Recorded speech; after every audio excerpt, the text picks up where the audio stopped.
1990s, schools have been required to teach ethics, especially to business students and accounting students, because of the business scandals of the 80s and 90s. What is ethics? Ethics is difficult to teach because ethics involves making personal choices, making the decision to do what is right as opposed to what is wrong. We say that ethics and the law is that the law establishes a minimum degree of conduct expected by persons and businesses in a society. Ethics is simply a set of moral principles or values that govern the conduct of an individual or group or business. Business ethics is difficult to teach because it involves different things. One thing is called ethical fundamentalism. And that's a theory of ethics that says a person looks to an outside source for ethical rules or commands. For example, the Bible, the Quran, tend to be our moral guidelines. But the problem with that, as we discussed in the beginning of this course, is that what you may think is moral, I may think is immoral. What you may think is immoral, I may think is moral. That's why we have these social arguments about race, sexual orientation. All of those involve some sense of what people believe is moral or immoral. Now, there are different kinds of ethics theories. One is called utilitarianism. It's all in your book, please read. And it's a moral theory which dictates that people must choose the action or follow the rule that provides the greatest good to society. In other words, we must follow rules that benefit not just individuals, but the greater good of society. Utilitarianism has been criticized because it is difficult to estimate the good that will result from different actions. It is difficult to apply in an imperfect world, and it treats morality as if it was an impersonal mathematical calculation. In other words, without feeling. The next notion of ethics is called duty ethics. And this is a moral theory which says that people owe moral duties that are based on universal rules, such as the categorical imperative, do unto others as you would have them do unto you. These rules are based on reasoning and require consistency of application and reversibility. Now, there's another theory of ethics. It's called Rawls' social justice theory. And it's a moral theory which asserts that fairness is the essence of justice. The theory proffered that says each person is presumed to have entered into a social contract with all others in society to obey moral rules that are necessary for people to live in peace and harmony. Moral duties are based on a social contract. In other words, the notion that fairness is justice. These rules are established from an original position of what we call a veil of ignorance. In other words, I will keep the rules if you do. Our next thing is called ethical relativism. And it's a moral theory which holds that individuals must decide what is ethical based on our own feelings of what is right and wrong.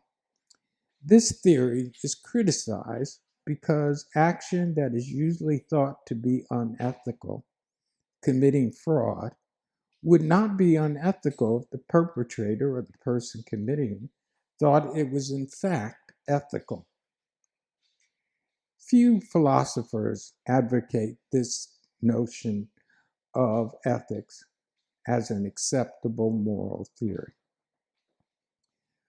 One, though, that is the most important theory for us now is the social responsibility of businesses. This is a theory that requires corporations and businesses to act with awareness of the consequences and the impact that their decisions will have on others.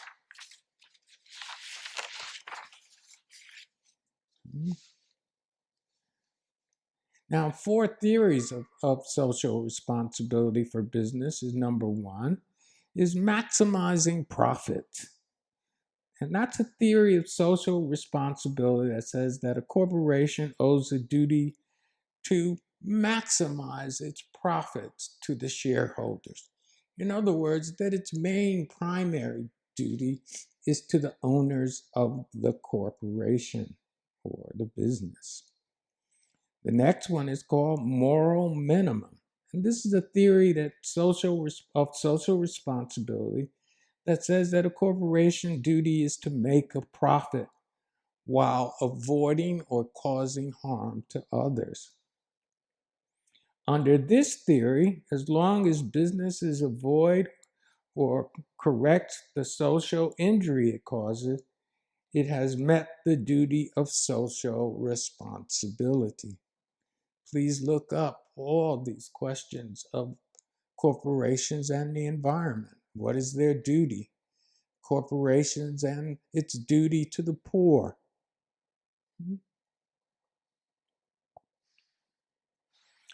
Today, under the Sarbanes-Oxley Act, which was a corporation has to show that it's adopted a code of ethics. Our reliance on business was so great that we ignored what corporations did. And many of them, through history, as you'll find out if you read history, acted unethically and always justified this unethics in the on the basis of that their duty is to the shareholders and not the public. But today we impose on corporations and businesses what is called corporate citizenship, that they don't exist in a vacuum, that they owe something to the greater public, a public to be honest. For example, we now punish corporations who knowingly sell products that are defective and dangerous. Corporations used to justify selling dangerous and defective products on the basis that it had to take care of its shareholders. One of the things about ethics, and I think if you read chapter 4 on ethics, is that ethics is a difficult question.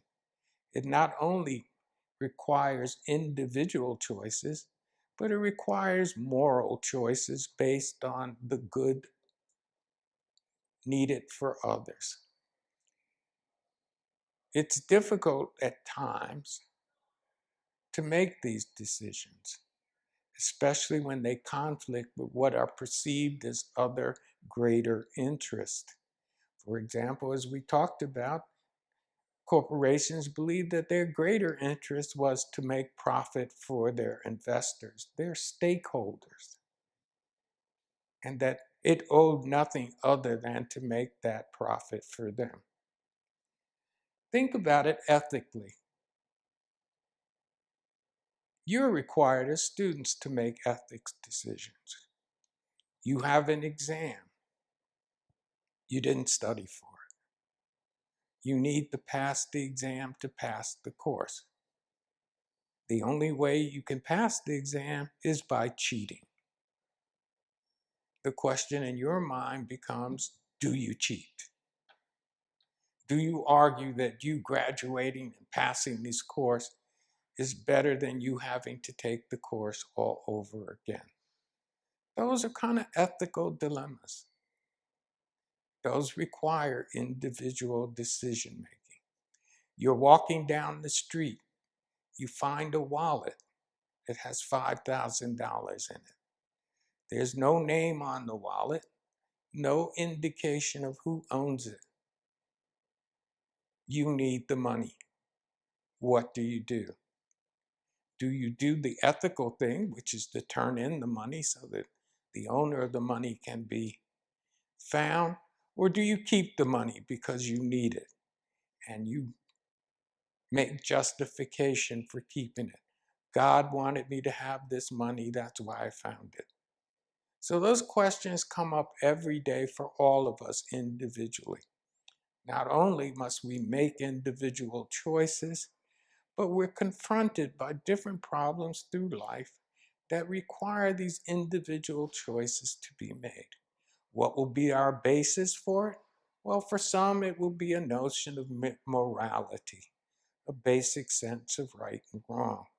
For some, it'll be statutory, like the law requires you to act ethically. But in the end, it's about individual choice. Those choices you make can affect your life and the life of others. So when we study ethics, it's not so much something that's easily taught. It's something that one must confront because we're forced to deal with choices every day. Please study this and think about the men on the boat and Regina versus Dudley and Stevens.